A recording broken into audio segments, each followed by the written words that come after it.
വന്നിട്ടുണ്ട്. ചാരുമോളെ ആയുർവേദ ഹോസ്പിറ്റലിലൊന്ന് കാണിക്കാൻ പോവാണ്.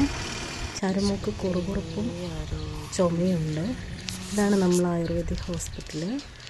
പിന്നെ ഏറ്റവും കഴിഞ്ഞിട്ടാണ് ഹോസ്പിറ്റലിൽ വരുന്നത്.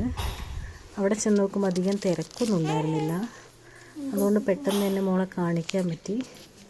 കാണിച്ച് മെഡിസിനൊക്കെ വാങ്ങി പോന്നു. ഡോക്ടർ പ്രത്യേകിച്ചൊന്നും പറഞ്ഞില്ല, കുറേന്നാണ് പറഞ്ഞത്.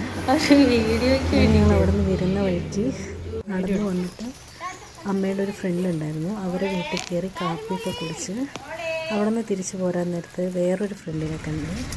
അവിടെ നിന്ന് ആ ചേച്ചി ഞങ്ങൾക്ക് പൂച്ചെടിയൊക്കെ തന്നു. ഈ ചെടി ഏതാണെന്ന് എനിക്കറിയില്ല, പക്ഷെ ചാരുവിൻ്റെ അച്ഛമ്മയ്ക്ക് പൂച്ചെടികളൊക്കെ ഭയങ്കര ഇഷ്ടമാണ്. ചാരുവിൻ്റെ അച്ഛമ്മയ്ക്ക് കൊടുക്കാനാണിത്. അങ്ങനെ അതൊക്കെ മേടിച്ച് ഞങ്ങൾ തിരിച്ച് ഏച്ചോൺ ടൗണിലെത്തി. അവിടെ നിന്ന് ഒരു ഓട്ടോ വിളിച്ചിട്ടാണ് വീട്ടിലേക്ക് പോകുന്നത്.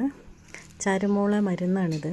ഇത് 3 നേരം കൊടുക്കാനും ആണ് പറഞ്ഞിട്ടുള്ളത്. പിന്നെ അതോടൊപ്പം തന്നെ ഒരു പൊടി തന്നിട്ടുണ്ട്, അത് തേനിൽ ചാലിച്ച് കൊടുക്കാനാണ് പറഞ്ഞത്. വീട്ടിലെത്തിയപ്പോഴത്തേക്ക് ആൾ നല്ല ഉറക്കമായി.